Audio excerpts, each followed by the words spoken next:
ক'বলৈ একোডাল নাই। আমি একেবাৰে উৰুঙা মন এটা লৈ এবাৰ বিহুখন পাতিছোঁ। মানে কি আৰু বিহুটো অসমৰ জাতীয় উৎসৱ হিচাপে আমাৰ জুবিনটো আৰু সেই ভাই জাতীয় গৌৰৱ এটা আছিলে। কোনোবাই টকা পইচাৰ কাৰণে বাৰু তাক মাৰি পেলালে, কিন্তু কথা হ'ল কি আমি জুবিন অবিহনে আমাৰ বিহু পতাটো আমাৰ বৰ কষ্টই হৈছে। কিন্তু তথাপিতো আমিতো অসমীয়া যিটো মানে আমাৰ জাতীয় উৎসৱ হিচাপে আমি বিহুটো মানিবই লাগিব। সেইখিনি মানে আজি মই আহিছোঁ ইয়ালৈ, তাক বিহুৱান এখন দি থৈ যাওঁ ভাই হিচাপে। বিহুৱান এখন দি আৰু লাহেকৈ গধূলি অকণমান প্ৰগ্ৰেম চগ্ৰেমো দুই এটা কৰিব লাগিব, ৰাইজেও বিচাৰে। কিন্তু আগৰ সেই বিহুৰ মন নাই। তথাপিতো আমি জাতীয় উৎসৱ হিচাপে আমাৰ বিহুটোক আমি জীয়াই ৰাখিব লাগিব। আৰু মই এইটো সকলো অসমবাসীক মই অনুৰোধ জনাওঁ, বিহু পাতক, বিহু নেপাতিলে নহ'ব। আৰু বিহু পাতি জুবিনৰ যিখিনি গীত মাত আছে, সেই বিহু হওক, টোকাৰী হওক, আধুনিক যিমান জুবিনে গীত মাতবোৰ গাই থৈছিলে, সেই গীত মাতবিলাক ৰাইজে গাব লাগিব, তেতিয়াহে জুবিন জীয়াই থাকিব। জুবিন মৰিলে বুলি যদি আমি আৰু মানে বা মাৰিলে বুলি যদি আমি একো এইবোৰ অনুষ্ঠান প্ৰতিষ্ঠান নেপাতোঁ, তেতিয়াতো নহ'ব। গতিকে মই অসমৰ ৰাইজক অনুৰোধ কৰিছোঁ বা সকলোকে বিহু পাতক, বিহু জীয়াই ৰাখক, আৰু বিহুৰ মাজে আমাৰ জুবিনকো জীয়াই ৰাখিব লাগিব। আৰু সেইখিনিয়ে কথা।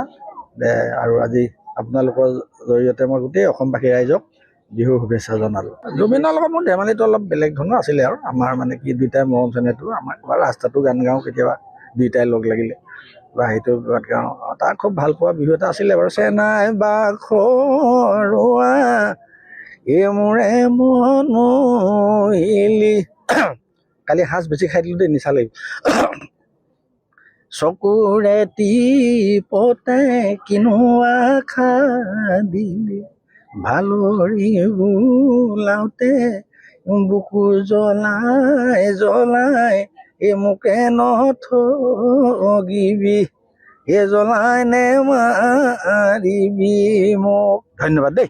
অনুভৱ বুলিবলৈ ক'লে একেবাৰে সেমেকা, কাৰণ বিহুটো একেবাৰে বিহু লগা নাই আমাৰ গাত। আৰু প্ৰথম বহাগ যিহেতু ভাবিলোঁ দাদাৰ আশীৰ্বাদ লওঁ, দাদাৰ আশীৰ্বাদ লৈ অনুষ্ঠান আৰম্ভ কৰিবলৈ আজি মনটো প্ৰয়াস কৰিছোঁ।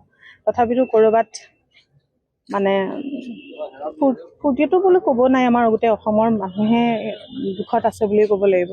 কাৰণ তেওঁ যে নাই সেইটো মানে এতিয়ালৈকে আমি একচেপ্টেই কৰিব পৰা নাই। গতিকে তথাপিতো আমাৰ যিটো নিয়ম, মানুহ যেতিয়া জীয়াইছোঁ আমি এদিনটো যাবই লাগিব এই পৃথিৱীৰ পৰা।